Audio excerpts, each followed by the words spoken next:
आपका स्वागत है यीशु मसीह की प्रेजेंस में। अपने हाथों को उठाओ, बोलो जो कुछ मैं सुनूं, जितना सुनूं मैं फलों को लेके आऊं। फिर से बोलो ऊंची आवाज में,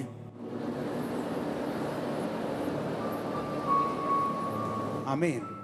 बाइबल कहती है कि जब आप परमेश्वर की मर्जी के मुताबिक प्रार्थना करते हैं, आप जानते हैं कि पवित्र आत्मा, बाइबल कहती है कि आपके दिल से हे अब्बा हे पिता कह के प्रार्थना करता है, और पवित्र आत्मा अपनी मनसा के अनुसार आपके शरीर को यूज करता है। आपको पवित्र आत्मा जब मिलता है तो उसका कारण क्या है? पवित्र आत्मा इसलिए आपको नहीं मिला कि आप सिर्फ दूसरों के लिए प्रेयर कर सकें या अपनी लाइफ में सुरक्षित रह सकें। पवित्र आत्मा इसलिए भी मिला है कि आप परमेश्वर की मर्जी के अनुसार भी प्रार्थना कर सकें। एक बार एक रात को एक व्यक्ति बेचैन हो गया, बहुत ज्यादा क्रिश्चियन व्यक्ति। इतनी बेचैनी हो गई कि उठ के बैठ गया रात को, बिल्कुल मिडनाइट, जब सोने का पूरी गहरी नींद का टाइम है। पवित्र आत्मा ने उसे उठाया और बोला गैर भाषा में प्रार्थना करो। उसे मालूम नहीं था विषय क्या है, और उसने गैर भाषा में प्रार्थना की। 1-2 घंटे प्रार्थना करने के बाद उसका मन चैन में आ गया और उसे ऐसा लगने लगा कि अब परमेश्वर नहीं चाहता मैं प्रेयर करूं, और वो सो गया। तब इंटरनेट का ज़माना नहीं था, फ़ोन का ज़माना नहीं था। थोड़े महीने बाद वो अपने भाई से मिला और उसके भाई ने कहा कि फलानी डेट को मेरे को हार्ट अटैक हो गया था और मैं ऐसे मरने वाला था, बिल्कुल डेड हो गया था, लेकिन पता नहीं ऐसा किस चीज़ ने मुझे छुआ कि मैं रिवाइव हो गया, मुझे होश आ गया, एकदम से मेरी ज़िंदगी वापस आ गई।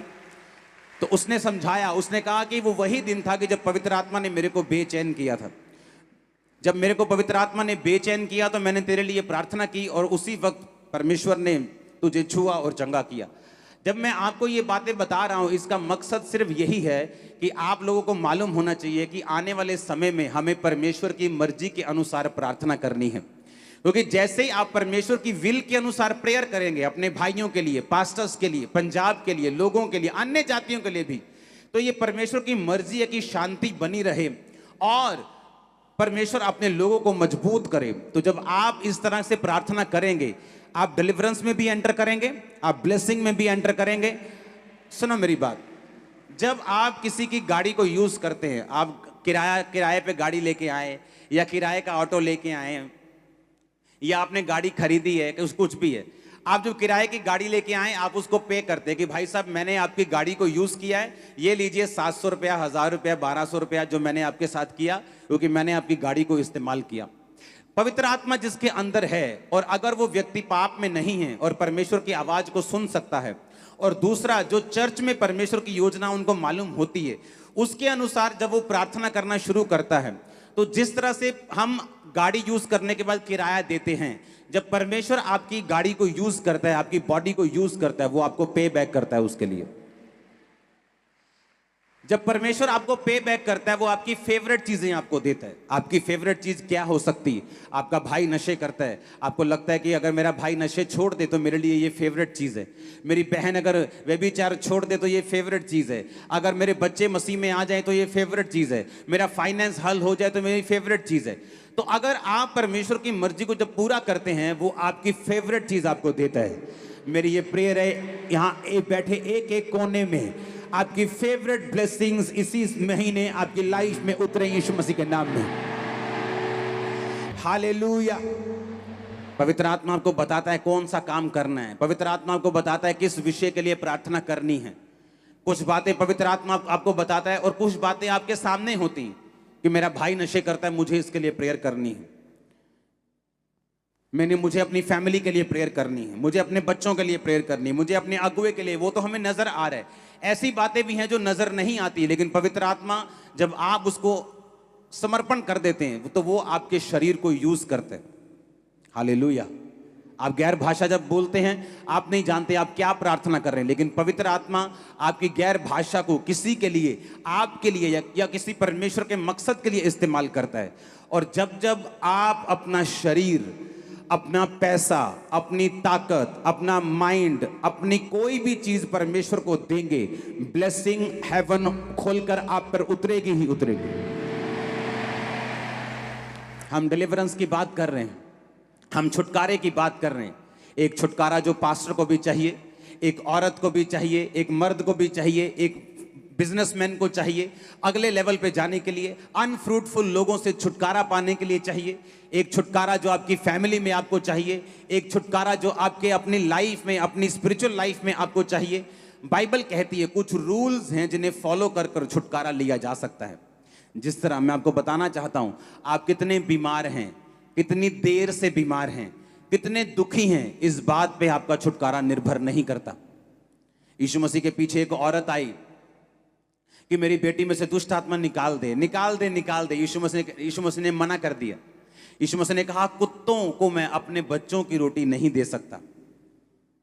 क्योंकि यीशु मसीह चेलों ने भी कहा कि तू क्यों इसकी प्रार्थना को नहीं सुनता, ये दुखी है। परमेश्वर ने कहा सिर्फ एक बंदा दुखी है इसलिए उसकी प्रार्थना नहीं सुनी जा सकती। कभी परमेश्वर ने बाइबल में ये नहीं कहा तू बड़ा दुखी है, तू बड़ी दुखी है इसलिए मैं तेरी प्रार्थना को सुनता हूं। परमेश्वर ने कहा तेरे विश्वास ने तुझे क्या किया, चंगा किया। तेरे फेथ ने तुझे क्या किया। अगर मुझे छुटकारा लेना है तो मुझे रूल्स और मुझे परमेश्वर के जो प्रिंसिपल्स हैं, जो वचन हैं, परमेश्वर का जो बनाया सिस्टम है, मुझे उसे फॉलो करना पड़ेगा। बाइबल कहती है वो औरत परमेश्वर के सामने आई। इंग्लिश में लिखा शी वर्शिप्ड, उसने हिंदी में लिखा उसने यीशु को प्रणाम किया और कहा कि बालक, जो तेरे बालक हैं उनकी मेज से जो चूर चार निकलता है वही कुत्ते खाते हैं। हालेलुया। पर लिखा उसने वर्शिप की। चंगाई से पहले की कि चंगाई के बाद में की? ऊंची आवाज में बताओ। छुटकारे के पहले वर्शिप की कि छुटकारे के बाद में की? बाइबल कहती है उसने इतना सख्त उत्तर सुनने के बावजूद भी शी वर्शिप्ड। तो क्या आप भी जब परमेश्वर आपको उत्तर ना दे वर्शिप करने के लिए तैयार हैं? जब आपको उत्तर वो ना दे फिर भी आप परमेश्वर के साथ बने रहने के लिए तैयार हैं? हालेलुया। लिखा शी वर्शिप्ड, उसने खुदा की वर्शिप की। इतना सख्त जवाब लेने के बावजूद भी उसका विश्वास नहीं हिला और उसने कहा तेरे बालकों की मेज से जो गिरेगा वही कुत्ते खाएंगे, हमें अपने घर का कुत्ता समझ ले। यीशु मसीह ने कहा इस बात के कारण दुष्ट आत्मा तेरी बेटी को छोड़ के जा चुका है, जा चली जा। बाय फेथ जो सिस्टम बना है, जो परमेश्वर ने वचन में ठहराया है, उसी के अनुसार हम चंगाई ले सकते हैं, उसी के अनुसार हम छुटकारा ले सकते हैं। उससे बाहर जाकर हम छुटकारा नहीं ले सकते, बल्कि वही जो परमेश्वर के वचन में ठहराया गया है। आमीन। मैंने अपनी लाइफ में नोटिस किया है कि छुटकारा जो है वो बिल्कुल उन्हीं लोगों को मिलता है जो आत्मा को फॉलो करते हैं, जो पवित्र आत्मा को फॉलो करते हैं, वही छुटकारे में, रियल छुटकारे में एंटर करते हैं। आज जो आप सिस्टम देख रहे हैं चर्च में, सब जगह आप बड़े बड़े सिस्टम को बनता हुआ देख रहे हैं, लेकिन पहले ऐसा नहीं था। इतनी बड़ी चर्च होने के बावजूद भी किराए पर साउंड आता था। हम अपना साउंड परचेज नहीं कर पा रहे थे, इतना पैसा भी नहीं था चर्च के पास, क्योंकि चर्च से कोई डोनेशन नहीं मांगी जाती थी, कुछ नहीं था, बस लोग आके डाल जाते थे, ठीक है कुछ नहीं है तो ना सही। ऐसा चलता रहा कितने साल। तो मैं साउंड के लिए पैसे इकट्ठे करता था कि अभी 50,000 हो गया, अभी 1 लाख हो गया। और एक दिन परमेश्वर ने मुझसे रात को मिडनाइट के टाइम बात की कि अभी उठ और जितना पैसा तेरे पास है उसे अभी कंप्यूटर से ट्रांसफर कर। उस समय उस अकाउंट में मैंने इंटरनेट बैंकिंग रखी थी। तो रात को 12 बजे मैं उठा और मैंने कहा परमेश्वर ये पैसा तो सेव करने के लिए, ये पैसा तो मैं तेरे ही भवन का साउंड जो है उसे बाय करने के लिए मैं जोड़ रहा हूं। मुझे 6-7 लाख तब चाहिए था, 10-12 साल पहले 10 लाख में साउंड आ जाता था। तो तब मैंने कहा परमेश्वर ये तो तेरे साउंड को परचेज करने के लिए। परमेश्वर ने कहा इसे अभी बोना है। आप इमेजिन करो मेरे अकाउंट में जितना पैसा था, मैंने रात को 12 बजे अकाउंट ओपन किया, जिसके अकाउंट में डालना था उसका अकाउंट पहले से जुड़ा हुआ था मेरे साथ, मैंने उसके अकाउंट में डाला, उसको टिक किया, पैसा गया। मैंने उसको रात को मैसेज किया कि भाई साहब मैंने इतने लाख रुपये आपके अकाउंट में भेजा है। उसने कहा गॉड ब्लेस यू। मैंने कहा ठीक है जी अब तो हो गया, गॉड ब्लेस यू, अभी तो खाता खाली हो गया। इमेजिन करो थोड़े दिन में ही एक फैमिली मुझसे मिलने के लिए आई और उस फैमिली ने कहा कि परमेश्वर ने हमारे दिल में डाला है कि हमारे पास एक प्लॉट है, हम उसे बेचकर हम आपको देना चाहते हैं कि आप साउंड परचेज कर लो। कहा मैं उसे महीनों से जोड़ रहा था और कहाँ एक व्यक्ति आया और उसने पूरे के पूरे साउंड का खर्चा दे दिया। वो पहला टाइम था जब चर्च ने अपना साउंड खरीदा था। वो क्या था? एक छुटकारा।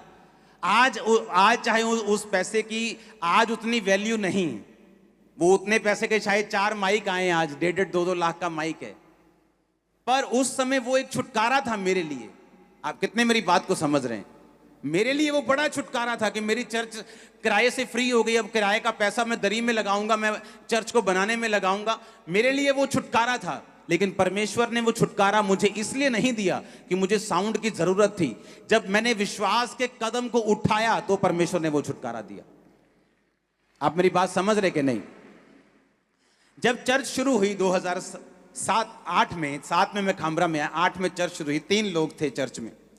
मैं ही चाय बनाने वाला था, मैं ही चाय बांटने वाला था, मैं ही दरी बिछाने वाला था, मैं ही दरी उठाने वाला था, मैं ही टेंट मैन था, मैं ही प्रीचर था, मैं ही क्लीनर था, सारा कुछ मैं ही था। हालेलुया। जब लोग आने वाले होते थे, दरी भी मैं बिछाता था, पुलपट भी मैं ही लगाता था। साउंड तब जरूरत थी नहीं 3 लोगों में। सारा कुछ, चाय भी मैं एक बनाता था, बिस्किट भी मैं लेके आता था, उनको पिलाता भी मैं ही था, उनको खिलाता भी मैं ही था, उनको प्रीच भी मैं ही करता। सुनो मेरी बात, परमेश्वर की सेवा जो है वो शौक से होती है। आमीन। वो लव से होती है कि चाहे मैं 3 लोगों के सामने हूं, लेकिन मुझे यीशु मसीह से प्यार है और मैं उनको परमेश्वर के बारे में बताना चाहता हूं, उनको यीशु मसीह की लाइन पे लेके जाना चाहता हूं। तब क्या हुआ, 2007-8 में एक 10 बाय 10 के कमरे से जब चर्च शुरू हुई तो चर्च बढ़ गई। जब 27-28 लोग हो गए, ओवरफ्लो हो गया। बल्ले भी बल्ले, 28 अगर 27 से 3 लोग ज्यादा हो गए तो ओवरफ्लो हो गया। 3 लोग बाहर बैठे जी हॉल के। आज खमरा चर्च ओवरफ्लो था, 3 लोग बाहर थे, ऐसा ओवरफ्लो था तब। सुनो, हालेलुया। तो क्या हुआ, जब मैंने बात की, मैंने सोचा कि मेरे उस कमरे के पास ऐसे 2 बेड़े हैं, एक ऐसे जाता है, एक ऐसे जाता है। तो मैंने, वो किराए पे था, मैंने मकान मालिक से कहा, मैंने कहा लोग बढ़ रहे हैं तो मुझे ये वाला आपका जो यहाँ पे मीटिंग अभी करनी पड़ेगी। उसने मना कर दिया। उसने कहा नहीं ये छत थोड़ी सी कमज़ोर है, पता नहीं मीटिंग होगी कि नहीं, मतलब उसने मना कर दिया। मैं सोचा, मैंने कहा मैं तो ये सोच रहा था कि यहाँ होना चाहिए, परमेश्वर मेरी हेल्प करेगा, लेकिन अब मैं क्या करूँगा। तो परमेश्वर ने इंतजाम किया है कि नीचे प्लॉट, मेरी फैमिली का प्लॉट था, वहां मीटिंग शुरू हुई। उसके बाद जब वो भर गया, उसके सामने ग्राउंड थी, फिर वहां मीटिंग शुरू हुई। जब वो ग्राउंड में हम गए तो उस ग्राउंड का जो मालिक था वो एक दिन आके बोला, यार तुम इतने कब्जा ही ना कर लियो। मैंने कहा भाई साहब, हम 200 करोड़ की कोठी फ्री में छोड़ के आए, ये कब्जा करने के लिए नहीं आए हम। हाँ, लेकिन तब लोग आपको समझते नहीं, जब आपके अंदर रिजल्ट नहीं होता, जब आपने कुछ दिखाया नहीं होता, तब लोग आपको समझ नहीं पाते। तब मैंने कहा ठीक है, हम ये जगह 1 महीने के अंदर अंदर छोड़ देंगे। हमने जगह फाइंड करनी शुरू की, परमेश्वर कोई रेंट पे जगह हमें दे, कोई रेंट पे जगह मिल जाए, बड़ा प्लॉट मिल जाए, 100 मरले 150 मरले का रेंट पे। तो कोई रेंट पे देने के लिए तैयार नहीं था। तो एक डॉक्टर साहब हैं, उन्होंने अपना प्लॉट हमें ऐसे ही दे दिया कि आप यूज करो। फिर वहां गए, फिर मुझे मालूम था कितनी देर तक कोई प्लॉट, आपको कहीं तो अपनी जगह में जाना ही है, लेकिन कभी भी पैसों का इंतजाम नहीं, इतनी बड़ी चर्च होने के बावजूद भी। एक दिन जब मैं इंडिया के बाहर था तो वहां पे मुझे, जब मैं चर्च में गया तो वहां पे रूम के पैसे लगते हैं। मान लो एक रूम के वहां पे पैसे थे कि मान लो कि 80,000 रुपया एक वीक का, मान लो 2.5-3 लाख रुपया मुझे उस रूम के उनको देने थे। तो जब मैं वहाँ उस चर्च में पहुँचा अपने स्पिरिचुअल फादर के पास, तो उन्होंने मैसेज भेजा कि आपको रूम के पैसे देने की ज़रूरत नहीं। तो मेरे पास वो सारे पैसे बच गए। और जब मैं 3 हफ्ते वहाँ पे रहा और जब मैं आने लगा तो परमेश्वर ने, आप इमेजिन करो, ये नहीं कि पैसे बच गए, अभी फ़ायदा हो गया वापस ले जाएंगे पैसे, नो नो नो। मुझे मालूम था कि परमेश्वर खास मकसद के तहत ऐसा कुछ कर रहा है। जब परमेश्वर ने कहा कि जितने डॉलर्स तेरे पास हैं वो सारे बो के जाने। आप इमेजिन करो, मेरी जेब में लाखों रुपए के डॉलर्स थे। और जब मैं वहां फ्लाइट में लागोस से न्यू दिल्ली के लिए चढ़ा हूं, मेरी जेब में $1 भी नहीं था, सिंगल डॉलर। सारे डॉलर्स मैंने बो दिए। सुनो मेरी बात, अब मुझे कितने साल से हम ट्राई कर रहे थे। 2008 की मिनिस्ट्री चल रही थी, 8 निकल गया, 9 निकल गया, 10 निकल गया, 11 निकल गया, 12 में प्रवेश करने वाले थे, अभी तक चर्च के पास जगह नहीं थी। ये नहीं कि हमें चाहिए, बहुत ज्यादा जरूरी चाहिए, इसका मतलब ये नहीं परमेश्वर हमें दे देगा जब तक हम विश्वास के कदम नहीं उठाते। जब मैंने वहां पे एक बड़ा बीज बो दिया और इतना विश्वास के साथ कि परमेश्वर वापसी में अगर कोई काम पड़ गया तो तू जिम्मेवार है, मुझे मेरी जेब में एक भी पैसा नहीं है, आया तो मैं लाखों रुपए के साथ, कहा तेरी जिम्मेवारी है। इमेजिन करो, जब मैं वापस आया परमेश्वर ने इंतजाम बनाए। 2012 के लिए परमेश्वर ने फर्स्ट टाइम था जब चर्च अपनी जगह में गई थी।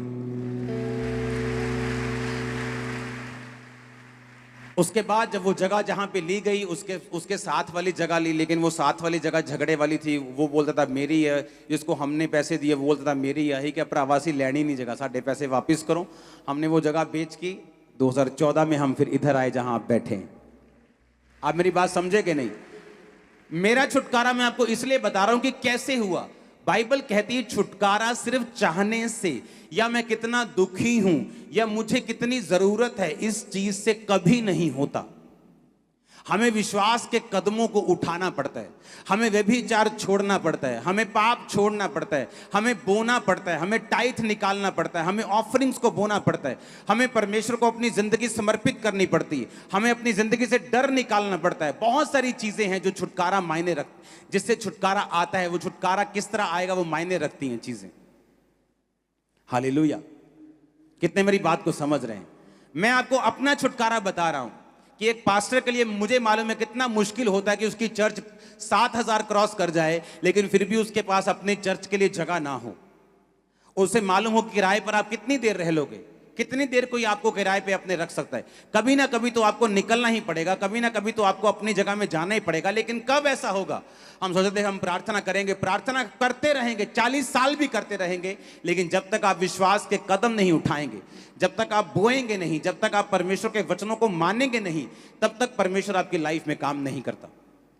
हालेलुया! पहला राजाओं 3 उसकी 3 से 15 आयत में लिखा हुआ, सुलेमान यहोवा से प्रेम रखता था और अपने पिता दाऊद की विधियों पर चलता रहा। वह ऊंचे स्थानों पर भी बलि करता और धूप जलाता, और राजा गिबोन को बलि चढ़ाने गया, और क्योंकि मुख्य स्थान वही था, वहां उसने 1000 होम बलि चढ़ाए। हमेशा ये बात याद रखो, जब कोई भी बलि की बात होती है या ऐसी किसी चीज की बात होती है तो वो यहोवा के लिए है। पुराने टाइम में लोग वो सुगंध भी चढ़ाते थे और बलि भी चढ़ाते थे पुराने टाइम में। तो जब भी मैं आपको बलि की बात करूं, सुगंध की बात करूं, तो आपको मालूम होना चाहिए कि वो यहोवा के लिए था। गिबोन में यहोवा ने रात को स्वप्न के द्वारा सुलेमान को दर्शन देकर कहा, जो कुछ तू चाहे मैं तुझे दूं, मैं मांग। सुलेमान ने कहा, तू अपने दास मेरे पिता दाऊद पर बड़ी करुणा करता रहा, क्योंकि वह अपने को तेरे सम्मुख जानकर सच्चाई और धर्म के साथ चलता रहा। तूने उस पर इस तरह की करुणा की, उसे उसकी गद्दी पर विराजने वाला एक पुत्र दिया है, जैसा कि आज वर्तमान है। अब हे परमेश्वर यहोवा, तूने अपने दास को मेरे पिता दाऊद के स्थान पर राजा किया है, परंतु मैं छोटा लड़का सा हूं जो भीतर बाहर आना नहीं जानता। फिर तेरा दास तेरी चुनी हुई प्रजा के लोगों के मध्य में है, जिनकी गिनती बहुतायत के मारे नहीं हो सकती। तो अपने दास को अपनी प्रजा का न्याय करने की, समझने की ऐसी शक्ति दे कि मैं भले बुरे को परख सकूं, क्योंकि ऐसा कौन है जो तेरी इतनी बड़ी प्रजा का न्याय कर सके। इस बात से प्रभु प्रसन्न हुआ कि सुलेमान ने ऐसा वरदान मांगा है। तब परमेश्वर ने उससे कहा, इसलिए कि तूने वरदान मांगा, ना तो दीर्घायु, ना धन, ना अपने शत्रुओं का नाश मांगा, परंतु समझने के विवेक का वरदान मांगा है। इसलिए सुन, मैं तेरे वचन के अनुसार करता हूं, तुझे बुद्धि विवेक से भरा हुआ मन देता हूं, यहां तक कि तेरे समान ना तो कोई पहले हुआ ना बाद में होगा। फिर जो तूने नहीं मांगा, धन और महिमा भी मैं तुझे यहां तक देता हूं कि तेरे जीवन भर कोई राजा तेरे तुल्य ना होगा। परंतु यदि तू अपने पिता दाऊद के समान मेरे मार्गों में चलता हुआ मेरी विधियों और आज्ञाओं को मानता रहेगा, तो मैं तेरी आयु को बढ़ाऊंगा। तब सुलेमान जाग उठा और देख कर कि यह सपना था। फिर वह यरूशलेम को गया और यहोवा की वाचा के संदूक के सामने खड़ा होकर होम बलि और मेल बलि चढ़ाए और अपने सब कर्मचारियों को भोज दिया। अब यहां पे बाइबल कहती है, जब सुलेमान राजा बना, उसे एक बात मालूम थी कि उसकी प्रजा बहुत बड़ी है, लेकिन उसके पास ऐसी बुद्धि नहीं जो अपनी प्रजा का न्याय कर सके। अब उसे छुटकारा चाहिए। बाइबल कहती है, जब वो परमेश्वर के संदूक को लेके आ रहा था, उसने परमेश्वर के संदूक के सामने हजारों बलियों को चढ़ाया। जब भी आप अपनी जिंदगी से परमेश्वर के सामने कुछ ऐसा चढ़ाते हैं जो आपके लिए बहुत मायने रखता है। हन्ना ने अपना बेटा परमेश्वर को चढ़ा दिया, सेवा के लिए दे दिया। सुलेमान ने लिखा लाखों भेड़ों को कुर्बान कर दिया। पुराने टाइम में जो भेड़ें होती थी वो पैसों के बराबर थी। लोग आपकी वेल्थ को भेड़ों के, आपके गधों के, आपके घोड़ों के जो साइज था उसके हिसाब से आपको जांचते थे। बाइबल कहती है कि जब उसने वो दिया तो परमेश्वर ने उसको सपना दिया और परमेश्वर ने कहा तू मुझसे क्या मांगता है। जब भी आप परमेश्वर को कुछ ऐसा देंगे जो आपके लिए कीमती है, परमेश्वर की स्पिरिट आपके लिए हिलेगी और वो आपसे बात करेगा। कुछ ऐसा जो मेरे लिए कीमती है, मैंने बहुत बार परमेश्वर को दिया है। जो मेरे लिए बहुत मायने रखता है, मैंने परमेश्वर को दिया है। लेकिन बाइबल कहती है जो छुटकारा परमेश्वर चाहता है तुम्हारा हो, उसके लिए परमेश्वर को तुम्हें वचन में लेके आना होगा और तुम्हारे अंदर फिर परमेश्वर डालता है, भाई साहब तू ऐसा कर, मेरे बेटे मेरी बेटी तू ऐसा कर, मेरे बेटे ये परमेश्वर को दे दे, मेरी बेटी ये परमेश्वर को दे दे। क्योंकि जो छुटकारा परमेश्वर देना चाहता है वो बिना इस प्रोसेस से निकले हुए परमेश्वर आपको नहीं दे सकता। क्योंकि वचन में लिखा हुआ है जब तू बोएगा मैं तुझको हिलाकर डुलाकर, लेडीज आटा मांगते ना पड़ोसी से, कई बार भैन जी दइयो एक, हाँ साडा आटा मुक्का तुम देने वापस, वो ऐसे उठाती है आटा ऐसा करके देती है। परमेश्वर कहता है तूने तो ऐसे करके दिया है, जब मैं तुमको दूंगा तो मैं से दबा दबा कर दूंगा, मैं तुम्हें ज्यादा वापिस करूंगा। हालेलुया। अगर परमेश्वर ने मुझको छुटकारा देना है, पहले वो मुझसे बात करता है कि तुझे ये काम करना है, तुझे इतनी प्रार्थना बढ़ानी है, तुझे पवित्रताई के लेवल को बढ़ाना है, तुझे ये काम करना है, तुझे इतना पैसा बोना है, तुझे ये अपनी ये चीज परमेश्वर को दे दे, ये वाली कार परमेश्वर को दे दे। बहुत बार मेरे साथ ऐसा हुआ। उससे क्या होता है कि जब मेरी एक कीमती चीज परमेश्वर को मैं चढ़ाता हूं, परमेश्वर देखता है कि हाँ इसके अंदर विश्वास है। और बाइबल कहती है वो छुटकारा जो परमेश्वर हमें देना चाहता है हमारी लाइफ के अंदर एंटर कर जाता है। और ये बिब्लिकल है, ये परमेश्वर का प्लान है, ये परमेश्वर की व्यवस्था है जो उसने हमारे लिए की है कि जितना छुटकारा परमेश्वर हमें देता है वो उसी व्यवस्था के बीच में देता है, उससे बाहर नहीं। अगर अमेरिका की सहूलतें चाहिए तो वहीं का ग्रीन कार्ड चलना चलेगा। अगर अगर अगर यूके की सहूलतें चाहिए तो वहीं का आपको परमानेंट रेजिडेंस चाहिए। अगर आपको जिस देश की आपको सहूलतें चाहिए, उस देश का जो आपको चाहिए, आपको उस देश के रेजिडेंट होना पड़ेगा। उसी तरह अगर परमेश्वर का छुटकारा चाहिए तो आपको वचन के बीच से आना पड़ेगा और उस व्यवस्था से आना पड़ेगा जो परमेश्वर ने आपके लिए तैयार की है। कितने मेरी बातों को समझ रहे हैं? अब मैंने एक बात अपनी लाइफ में नोटिस की है, जितने लोगों की स्पिरिट बोने वाली होती, देने वाली होती, वो हमेशा दूसरे लोगों से जल्दी छुटकारा पाते हैं। मैंने नोटिस किया। कंजूस क्रिश्चियंस भी होते हैं, वो चर्च भी जाते हैं लेकिन कंजूस, किसी की हेल्प करनी हो कंजूस। आप इसकी स्पिरिट देखो, वो स्पिरिट कहां से ली इसने? वो स्पिरिट ली पहला इतिहास 29 उसकी 3 से 5 आयत, अपने बाप दाऊद से उसने वो स्पिरिट को हासिल किया था। दाऊद कहता फिर मेरा मन अपने परमेश्वर के भवन में लगा है, इस कारण जो मैंने पवित्र भवन के लिए इकट्ठा किया है उस सब से अधिक मैं अपना निज धन भी जो सोना चांदी के रूप में मेरे पास है अपने परमेश्वर के भवन के लिए दे देता हूं। अर्थात 3000 ओपीर के कार सोना, 7000 की कार ताई हुई चांदी मैं ये भवन के लिए दे देता हूं।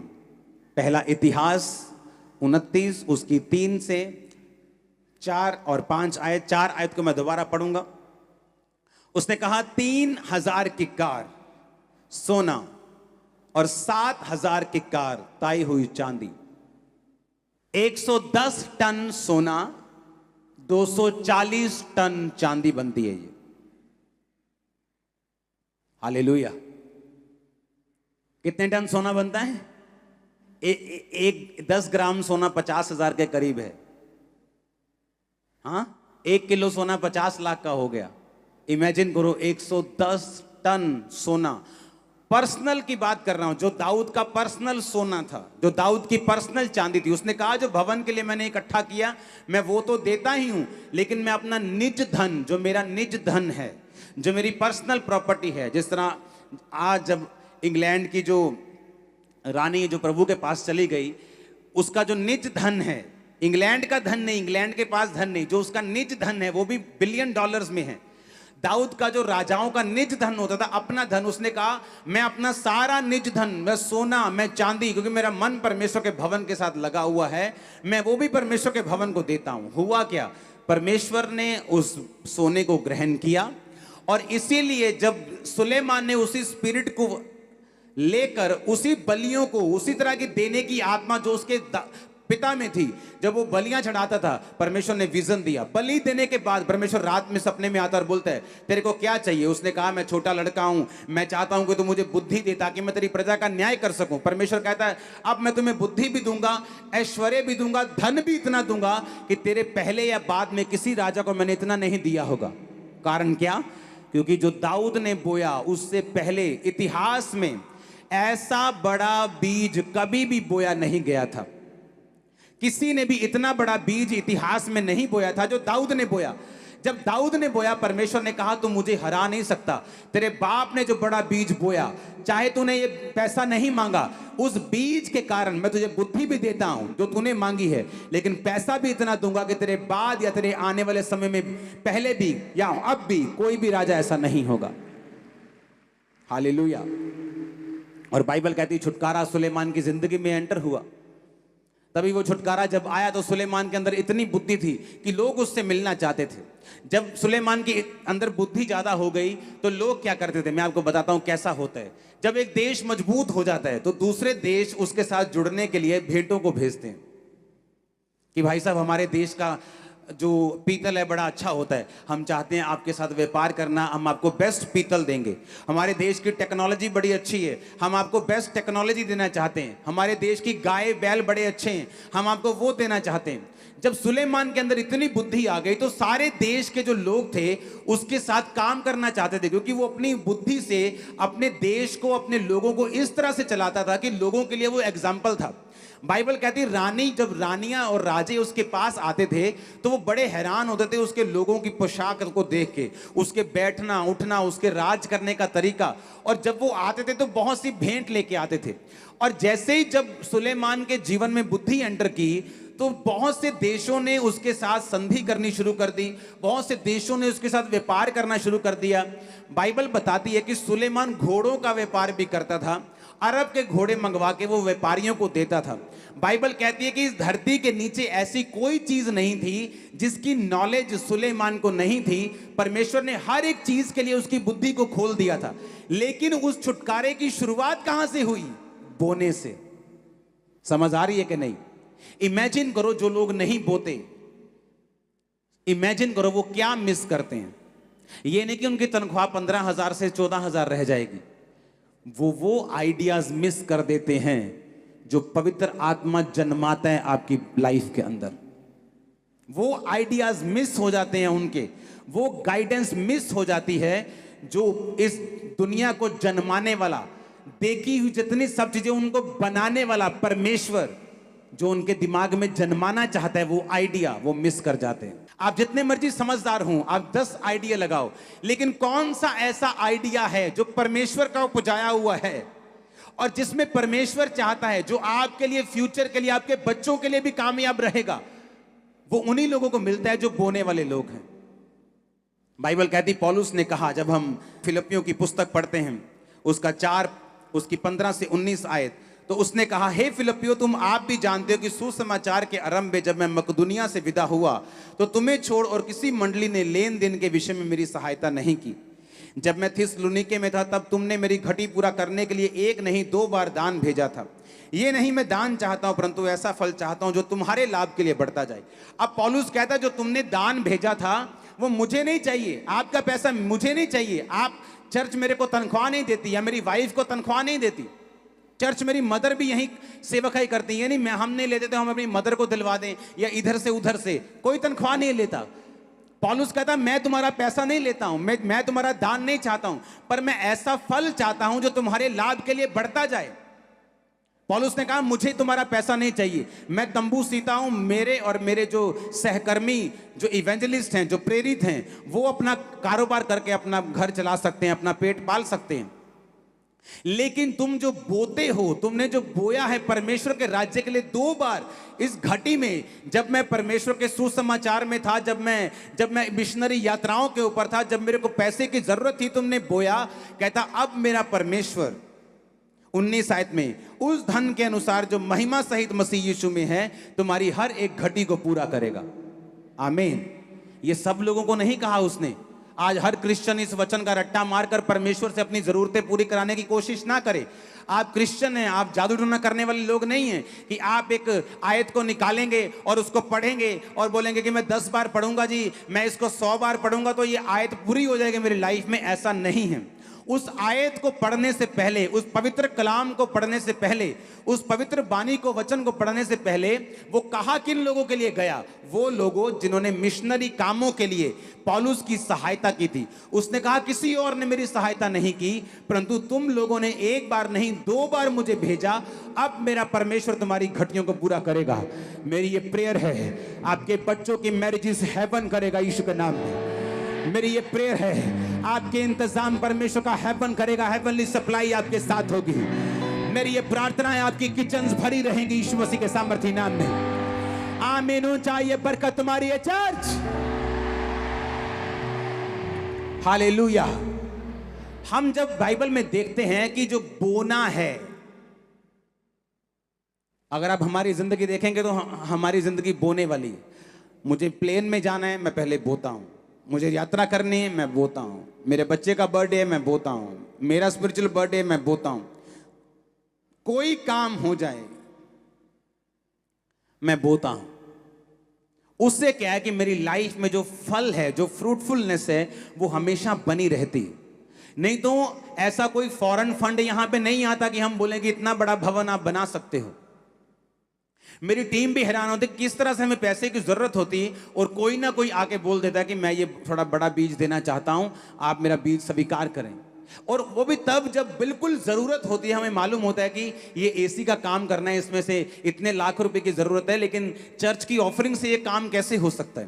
क्योंकि जब हम बोते हैं, जब हम परमेश्वर के वचन को पूरा करते हैं, तो वो हमारी जिंदगी में छुटकारे को देता है, डिलीवरेंस को देता है, जो आपको चाहिए होता है। कितने मेरी बात को समझते हैं? मैंने देखा पास्टर्स की लाइफ में डिलीवरेंस की कमी है। वो सोचते हैं हम पैसा इकट्ठा करेंगे, 10-20 साल में चर्च की जगह लेंगे। लेकिन अगर आप उन्हें पूछें आप पैसा बोते हैं क्या, टाइथ बोते हैं, आप ऑफरिंग्स बोते हैं? नहीं बोते। बहुत से लोग नहीं बोते। जो बोते हैं उनका इंतजाम परमेश्वर करता है। हेवन उनके लिए ओपन होता है, डिलीवरेंस उनकी लाइफ में एंटर करती। इसलिए मैंने कहा जो 7 हफ्ते आप डिलीवरेंस का वचन सुनेंगे, अगर आपने इन 7 हफ्तों में डिलीवरेंस के वचन को फॉलो किया, छुटकारा आपके पास होगा। और मैं आपको बता रहा हूं, सुनो सुनो, छुटकारे की शुरुआत आपकी लाइफ में हो चुकी है। मैं देख रहा हूं स्पिरिट में। आप बिलीव करते हैं क्या? मैं आपको स्पिरिचुअली बता रहा हूं ये चीज। मैं अपनी स्पिरिचुअल आईज से देख रहा हूं राइट नाउ। अगर मैं आप जेंट्स की ओर देख रहा हूं, अगर मैं आपकी ओर देख रहा हूं, मैं आपको बता रहा हूं स्पिरिचुअली छुटकारा एंटर कर चुका है आपकी लाइफ के अंदर। आप जस्ट बड़ी टेस्टिमनीज को हासिल करेंगे और आएंगे वापिस। Hallelujah, hallelujah. मैंने आपको अपनी लाइफ की टेस्टिमनी दी, किस तरह से परमेश्वर ने मुझको छुटकारा दिया है। तो जब भी आप अपनी कीमती चीजों को देते हैं, आपको दर्द होता है, आपको पेन होती है। अगर आपको बोने में पेन नहीं होती तो वो बोना फ्रूटफुल नहीं होता। अपना इकलौता बेटा दे देना जो तुमने बड़ी मन्नतों के साथ पाया हो, और हन्ना आती और अपने बेटे को चढ़ा के जाती, और एक पेन उसको हुई होगी कि मेरा एक ही बेटा और मैं उसको परमेश्वर को देती हूं। लेकिन बाइबल कहती परमेश्वर ने 5 बच्चे उसे और दिए उसके बाद। आपका बोना, प्रेयर, फास्टिंग आपके लिए एक बड़े प्राउड को पैदा करने वाली इन दिनों में। आप इतने बड़े काम अपनी लाइफ में देखेंगे कि परमेश्वर की महिमा करेंगे दोनों हाथ और मुंह से भी। आपकी लाइफ को, आपकी फैमिली, आपके फाइनेंस को, आपकी बॉडी को, आपके सिस्टम को आज इस पुलपिट से मैं ब्लेस्ड घोषित करता हूं, डिलीवर्ड घोषित करता हूं। Hallelujah, hallelujah. और मैंने देखा है ये एक आदत है। मत सोचो कि मेरे पास थोड़ा पैसा है तो मैं तब बोऊंगा जब मेरे पास ज्यादा होगा। मैंने देखा है ये आदत है। मैंने थोड़े थोड़े पैसों में भी लोगों को बोते देखा है और बड़े बड़े पैसे वालों को भी कंजूस होते देखा है, क्योंकि ये एक लाइफ स्टाइल है। क्योंकि अगर मैं कहता हूं मैं खुदा से प्यार करता हूं तो मैं बोने वाला हूंगा। अगर यहोवा परमेश्वर यही कहता रहता कि मैं जगत से प्यार करता हूं और यीशु मसीह को ना भेजता और दुनिया पापों में और बीमारियों में मरती जाती, तो हम बोलते कि परमेश्वर तू कैसा प्यार करता है। उसने कहा पिता ने जगत से इतना प्यार किया कि अपना इकलौता बेटा दे दिया। जब वो अपना बेस्ट आपको देना जानता है, वो एक्सपेक्ट करता है हम अपना बेस्ट परमेश्वर को दें। सुलेमान अपने पिता के पैसों से और वो पैसे जो प्रजा से इकट्ठे किए थे, जब भवन उसने बनाया, तो बाइबल कहती सुलेमान ने जब अपना घर बनाया वो भवन से भी बड़ा था। ये बात अटपटी लगती थी मेरे को बहुत, लेकिन परमेश्वर को आप हरा नहीं सकते। आप परमेश्वर को कुछ भी देते हैं, आप उसको वो डोंगा आटा देंगे, वो उसको लिखता दबा दबा कर, हिला हिला कर, दबा दबा कर तुम्हें वापिस करेगा। आमीन आमीन। वो ऐसा ही है। वो ये चाहता है कि हमारा मन इस दुनिया की किसी भी वस्तु पे ना लगे। हमें जो भी मिले वो एक बीज के रूप में, मैं विश्वास करता हूं कि हमें मिलता है। जो भी हमारे पास है वो एक बीज है एक फसल के लिए। जब उस बीज को हम बोते हैं वो फसल को हासिल करते हैं, फिर उस फसल से भी हम बीज को बोते हैं, हम नेक्स्ट फसल हासिल करते हैं। किसान जितना मर्जी अच्छा हो, जितना मर्जी भला हो, अगर वो रोए जमीन के पास जाकर के मुझे कनक चाहिए और कनक को बोए ना, तो वो कनक हासिल नहीं कर सकता। उसे बीज बोना पड़ता है, उस बीज की रक्षा करनी पड़ती है, उस बीज को पानी देना पड़ता है, उस बीज को दवाई देनी पड़ती है। आपको भी उसी तरह करना पड़ता है। आप जब बोते हैं आप उसको उसकी रक्षा करनी पड़ती है। ये नहीं आप बो के व्यभिचार में चले जाएंगे तो आपका बीज फलवंत होगा, आप लंगर प्रसादों में चले जाएंगे आपका बीज फलवंत होगा। आपको उस बीज की रक्षा करनी पड़ेगी, आपको उस बोने की रक्षा करनी पड़ेगी, आपको उसकी केयर करनी पड़ेगी, आपको उसको पानी देना पड़ेगा, वचन में रहना पड़ेगा, संगति में रहना पड़ेगा। अपनी आंखों से अपने बोए गए बीजों की फसल आपके बच्चे, आपका घराना खाने वाला है बड़ी प्रीति के साथ। आमीन। ऊंचा चाहिए church overflow branches. Hallelujah hallelujah. जब मैंने ये सेवकाई की शुरुआत की थी तो मुझे मालूम था कि मुझे अपने लोगों को आधा अधूरा वचन नहीं देना। मेरे पास कई पास्टर्स आते हैं, मैं बोलता हूँ आप उनको लोगों को बोने का वचन नहीं देते। वो बोलते नहीं, जब हम लोगों को बोने का वचन देते लोग भाग जाते हैं वहां से। मैंने कहा वो लोग इसलिए भाग जाते हैं, उन्हें लगता है कि पास्टर मांग रहा है, पास्टर को पैसों की जरूरत है, पास्टर के शायद बच्चे स्कूल नहीं जा रहे, उसको जरूरत है पैसों की। मैंने कहा तुम जब अपना बिजनेस करोगे, अपने परिवार का पेट खुद पालोगे, जब तुम खुद अपना काम खुद करोगे और जब तुम लोगों को बताओगे कि भाई साहब अगर तुम 100 रुपया दे रहे हो, वो 100 रुपया परमेश्वर के कामों में जा रहा है, तो लोग बोएंगे। तुम्हारा सिस्टम अच्छा नहीं है, अपना सिस्टम अच्छा करो, क्योंकि ये काम बहुत कम लोग करने के लिए तैयार हैं। क्योंकि बाइबल कहती कौन दाख की बारी लगाकर उसका फल नहीं खाता, उसका रस नहीं पीता। पौलुस कहता कि मेरे पास अधिकार है कि मेरा खर्चा चर्च उठाए, लेकिन कहता मैं उन अधिकारों को प्रयोग में नहीं लेके आऊंगा ताकि मैं ज्यादा से ज्यादा लोगों को खींच के लेके आऊं। अगर आपको मालूम है कि मेरा पैसा खुदा के भवन में 100% जा रहा है, तो मुझे मालूम है लोग खुल के बोते, उन्हें पता है कि हमारा पैसा जहां भी हम बो रहे हैं वो सही जगह पे जा रहा है और पूरा जा रहा है, और पूरे एक 100 बंदों की टीम है जो उसे खर्च रही है, पूरा हिसाब रखा जा रहा है। लोग इसी कारण ब्लेस्ड हैं। मैंने उन्हें बताया कि अगर खामरा चर्च में, हमने अभी सीट नहीं लिया, कितने साल, 1.5 साल 2 साल पता नहीं कितने हो गए, मेरे को याद नहीं। मैंने कहा अगर आज भी मैं सीट के लिए अनाउंस करूंगा तो उस दिन इतने लोग होते हैं जितने चर्च में नहीं होते। संडे खामरा चर्च में इतने लोग होते हैं। बोलते अच्छा। मैंने कहा हाँ, जिस दिन येलो सीट अगर लेना हो तो कोई बंदा चर्च मिस नहीं करता। 99% लोग मिस नहीं करते, और नए भी आके डाल के जाते हैं कि हमें उस चर्च में कॉलिंग आई है, हमने बो के जाना है, क्योंकि परमेश्वर ने वो सिस्टम दिया है। अभी उन सीटों की हम नहीं ले रहे, लेकिन आपको मैं बता रहा हूं कि किस तरह से परमेश्वर आपकी लाइफ में काम करता है। आमीन। ये लाइफ स्टाइल होना चाहिए। बोना तब नहीं जब मेरे पास करोड़ों रुपया है, मेरे पास 10 रुपये भी हैं तो मैं 1 रुपया बो सकता हूं। मैं किसी काम में, परमेश्वर के काम में उस 1 रुपये को लगा सकता हूं। जब मेरे हार्ट में, जब मेरे दिल में बोने की स्पिरिट आ जाएगी तो परमेश्वर कहता तू थोड़े में वफादार था, मैं तुझे ज्यादा दूंगा। आमीन तू थोड़े में फेथफुल था, मैं तुम्हें ज्यादा दूंगा। जब परमेश्वर आपको ब्लेस करने पे आता है, जब परमेश्वर आपको फाइनेंशियली स्टेबल करने पे आता है, जब वो आपको छुटकारा देने पे आता है, उसे देश की इकोनॉमी की जरूरत नहीं है बढ़ाने को वो आपको छुटकारा दे सके। जब नाइजीरिया में दुनिया का सबसे बड़ा पेंटिकोस्टल स्ट्रक्चर चर्च बना, तो उस चर्च में जब बताया गया कि ये इतने $1 मिलियन का चर्च होगा, तो वो पास्टर सबसे गरीब था और उसकी तनख्वाह आज के हिसाब से जस्ट ₹700 महीना थी। 3500 नायरा उसकी तनख्वाह थी, लेकिन 350 नायरा बोना, जो जिसकी वैल्यू सिर्फ ₹70 बनती, वो भूलता नहीं था।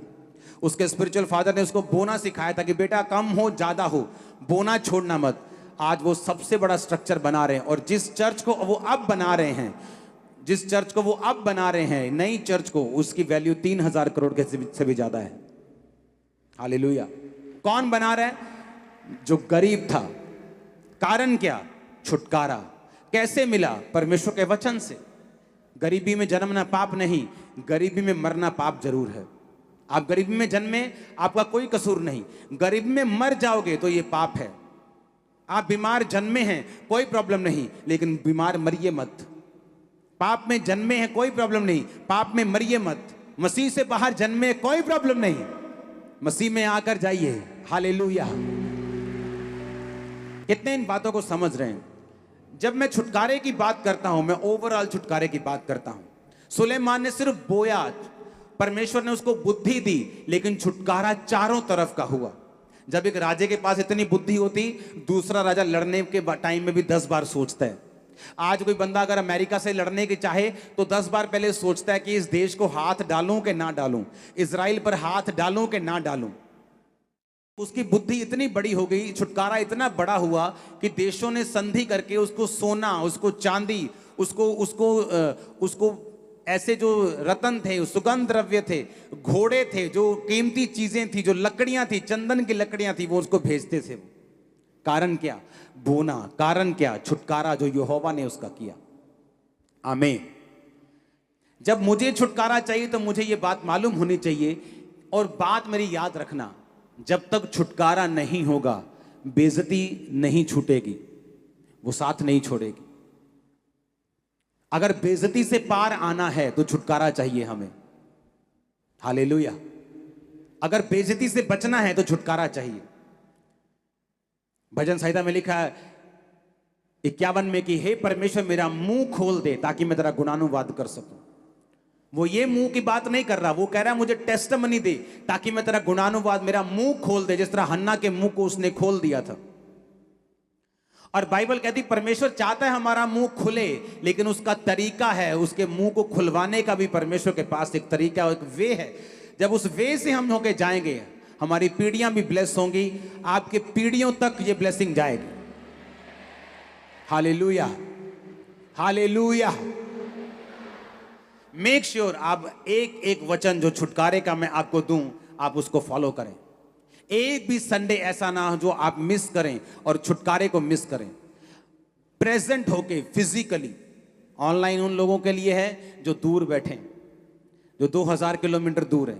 ये 200 मीटर पे दूर नहीं, ये 2 किलोमीटर 20 किलोमीटर वालों के लिए ऑनलाइन सभाएं नहीं है। मैं आपको परमेश्वर की आत्मा से बता रहा हूं। भूल जाओ कि आप 20 किलोमीटर दूर बैठे और ऑनलाइन अटेंड कर रहे हैं और आप सोचे कि आपने चर्च अटेंड कर ली। परमेश्वर के हेवन में आपकी अटेंडेंस नहीं लगी उस दिन, क्योंकि आपको फिजिकली बीज बोना है, अपने टाइम का, अपनी ताकत का। आपको बताना है कि परमेश्वर को कि परमेश्वर मैं इतना कंफर्टेबल नहीं हुआ हूं कि तेरे भवन को छोड़ के संडे घर बैठ के देख लूंगा। आपको जब भी रिजल्ट मिलेगा कंफर्ट जोन के बाहर मिलेगा। जब भी आपका कंफर्ट खराब होने लगेगा, आपको मालूम होना चाहिए कि बड़े रिजल्ट आपके इंतजार कर रहे हैं। इतने कंफर्टेबल मत हो जाओ ऑनलाइन मीटिंग से कि घर बैठे। आज खामरा चर्च में अंदर ओवरफ्लो, सेकंड ओवरफ्लो, ब्रांचेस भरी पड़ी हैं, सब जगह ओवरफ्लोज हैं। क्योंकि लोगों को लगता है कि मैं शायद इसलिए कह रहा हूं कि गैदरिंग की कमी है। गैदरिंग इस साल चर्च डबल हुई है। खामरा चर्च राइट नाउ ये इंडिया की सबसे बड़ी चर्च बन चुकी है, आपको मालूम होना चाहिए। लेकिन हमारा मकसद कंपटीशन करना नहीं, हमारा मकसद बड़े चर्च बनना नहीं, हमारा मकसद कुछ और है। आमीन। हमें वचन को देना है, हमें हील करना है, डिलीवर करना है, लोगों को शिक्षा देनी है, राइट तरीके से उनको लेके जाना है, ताकि वो इस ब्लेसिंग को अपनी पीढ़ियों तक पहुंचा सके। आमीन। आप सब ब्लेस्ड हैं यीशु के नाम में। और मेरा पूरा बिलीव है, ये 7 हफ्ते जो वचन परमेश्वर दे रहा है आपको, इसको दोबारा फिर से सुनना, इसको फिर से सुनना, फिर से सुनना, इसको मिस मत करना। जस्ट अपनी स्पिरिट में इसको एंटर करने देना, आप एक नए मनुष्य होंगे। डिलीवरेंस आपकी लाइफ में, स्पिरिट में एंटर कर चुकी है, मैं अब देख रहा हूं आपको भी। मैं नहीं कह रहा कि मिलेगा, बहुत सी गिनती ऐसी है आपकी स्पिरिट में डिलीवरेंस एंटर कर चुकी, वो आप कंसीव कर चुके हो अपनी स्पिरिट में। आप देखना किस तरह से फल लेके आते हैं आप। हालेलुया, जोर से बोलो हालेलुया। अपने हाथों को उठाओ। Thank you Jesus. गैर भाषा में प्रार्थना करो अगले 5 मिनट।